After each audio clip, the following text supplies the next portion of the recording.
Hi, welcome to Revive Ministries Podcast. Today, we continue the discussion on embracing the storm. A storm can be viewed in very different ways, but in recovery, a storm can be very personal to that individual. Recovery looks different for each and everyone. I know that personally from my own experience.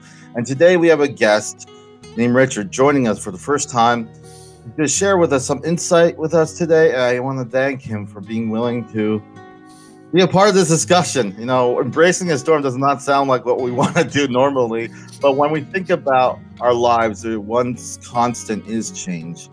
And I just want to say thank you for coming on, Richard, and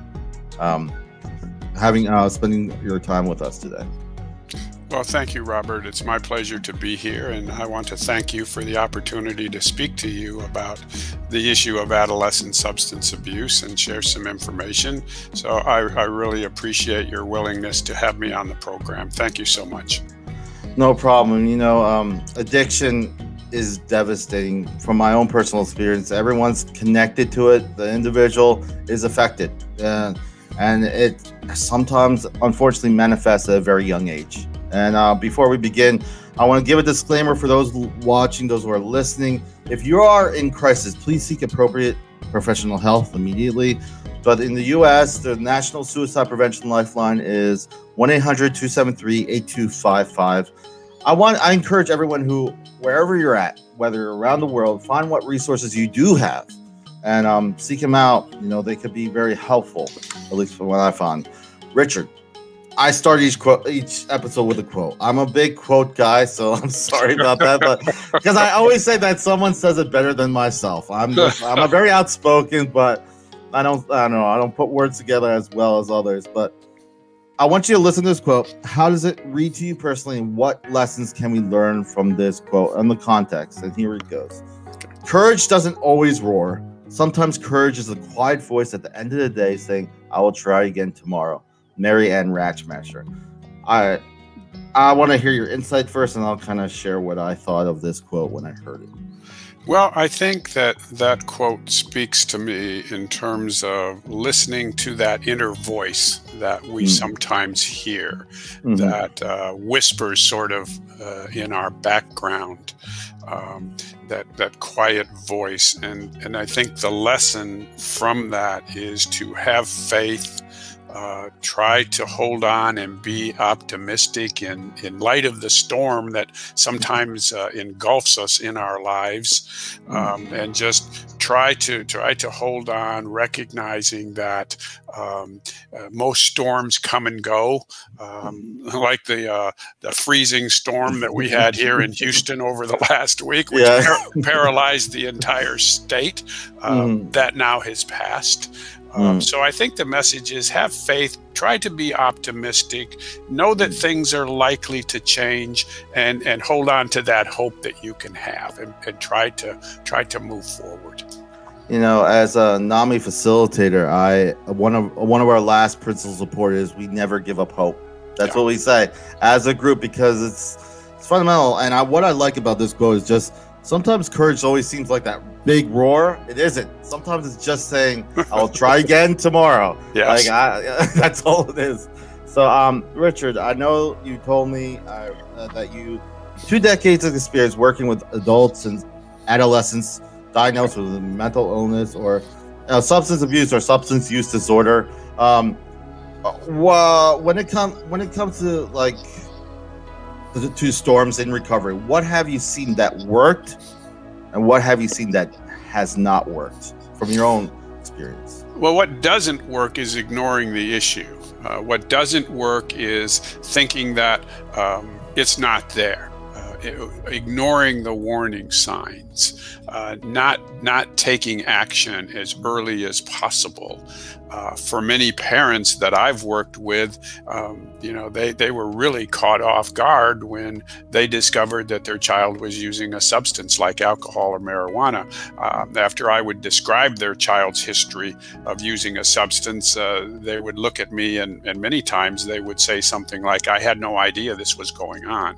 So I think what doesn't work is avoiding the issue, and many parents don't want to accept that alcohol and drugs are out there that are good. They may believe they're out there, but they're not going to affect their kid. And then they learn later that it does. So ignoring the issue, not getting on top of the first signs that a parent sees, those are all things that don't generally work out very well. What does work is recognizing the warning signs, and my book has warning signs in there for alcohol and marijuana and self-injury and eating disorders. So knowing what the warning signs are, just educating yourself, what should I be looking for as a parent? And my book helps parents understand those warning signs. And then secondly, when you see those warning signs, get some type of assessments done, get some testing done so that you understand not just what the warning signs are, but what's driving those warning signs. And then what works besides not ignoring the warning signs, getting assessments, getting a diagnosis, is then moving forward and getting treatment. So those are some of the things that work. And I would add one other thing. When we talk about adolescent substance abuse, it affects the entire family. It affects the parents. It affects the entire family system. So what also works is not just getting help for the child, getting help for yourself and the entire family. And there are many resources out there. NAMI is a great resource for family information and family support, but the entire family often needs help. I really like how you encompass, it's not just the individual who's partaking these substances, it's everyone, the whole community, the family, the inner family, and then the community at large. I've seen it too many times when you have an overdose, it shatters a community. If someone so for me, I really understand that. I want to talk about the signs. You talked about signs briefly. With your experience, what signs should, obviously in the book it shares more, but what signs are notable in your mind when it comes to substance abuse with adolescents and young?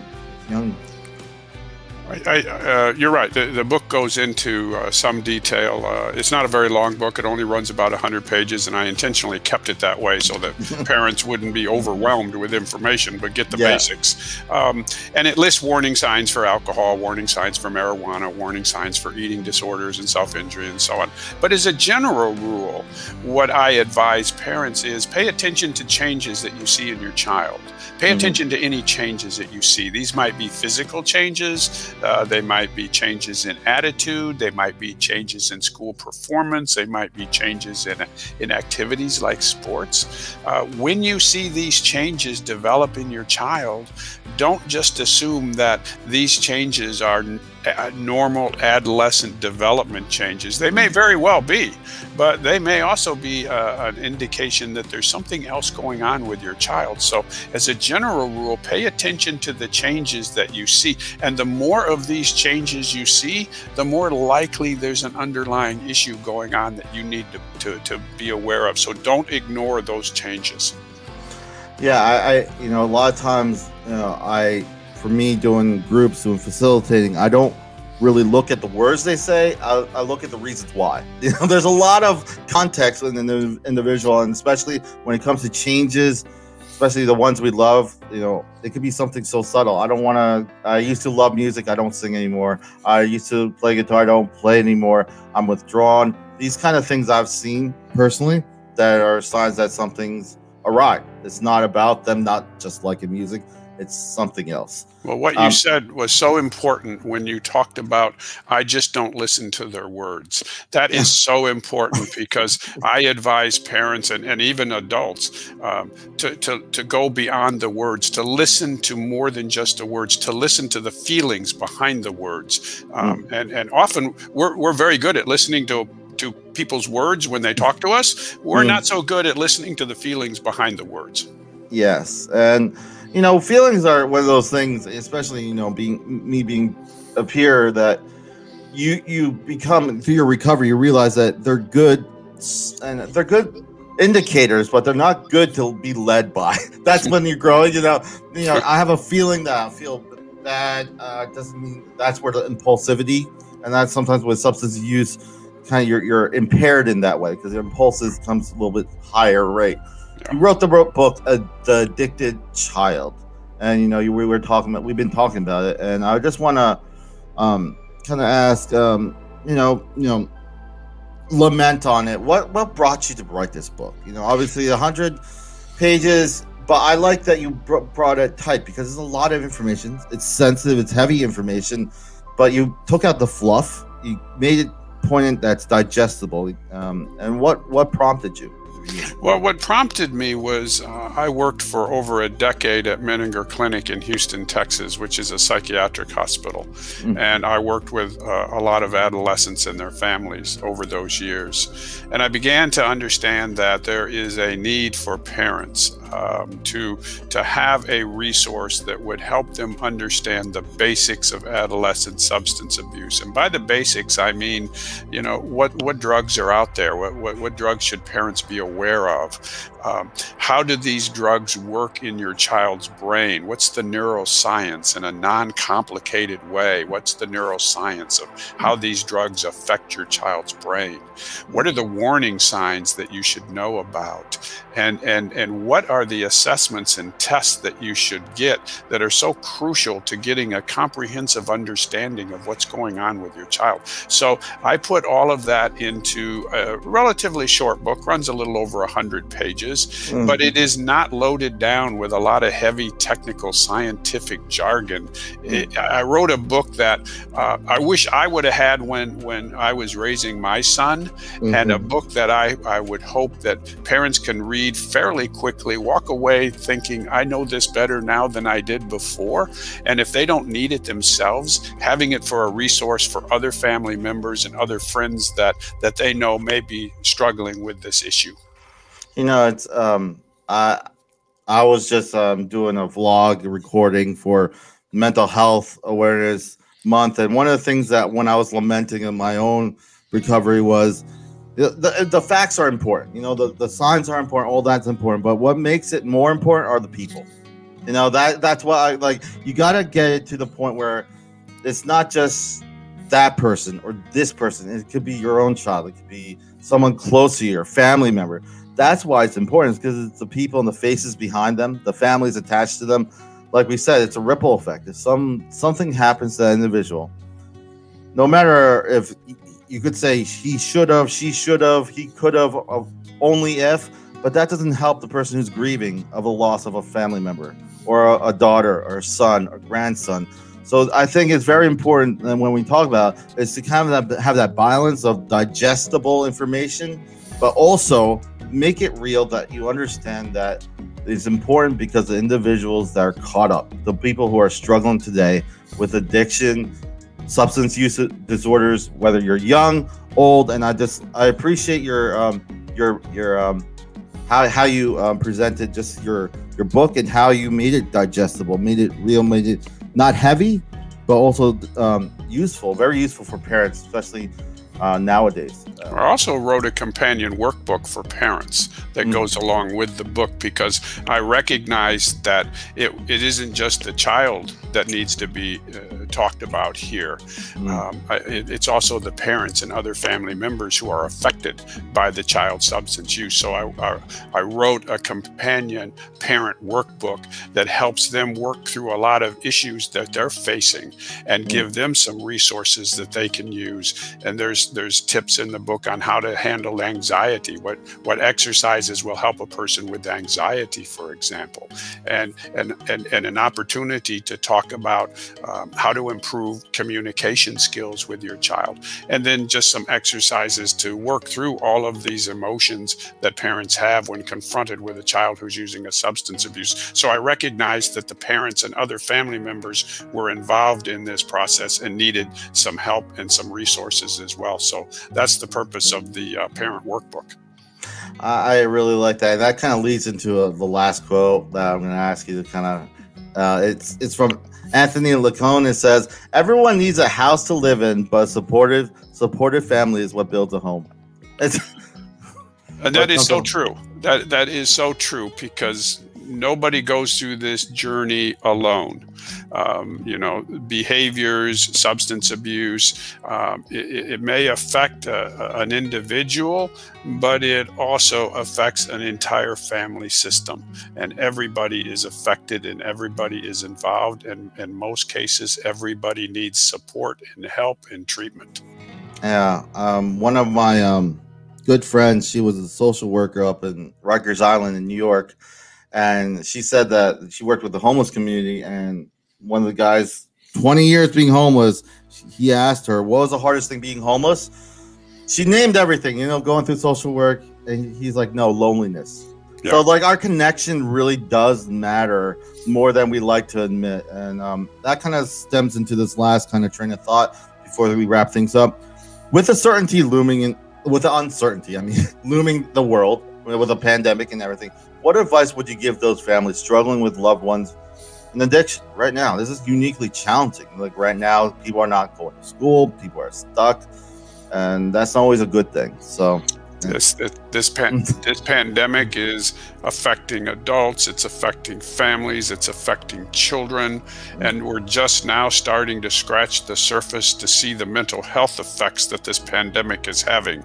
There's been a tremendous increase in the number of adolescents who are showing up at the emergency rooms in some type of mental health crisis, and I think we're going to see more and more adults coming out of this pandemic who are carrying with them the effects of this pandemic. So it's going to have a tremendous impact. Already is having a tremendous impact on kids and adults' mental health. And my message is, there is help out there. There is hope. There is recovery. So don't try to delay or postpone the help that you might need. I just want to say thank you, Richard, for being a guest. I want still going to get your final thoughts, but all the book info will be added to the notes, all those who are listening of this episode. And again, I just want to ask you any final thoughts, before we wrap things up. I would say if you're a parent or a family member and you have a preteen or a teenager, please take the time to read the book. It's not going to take you very long.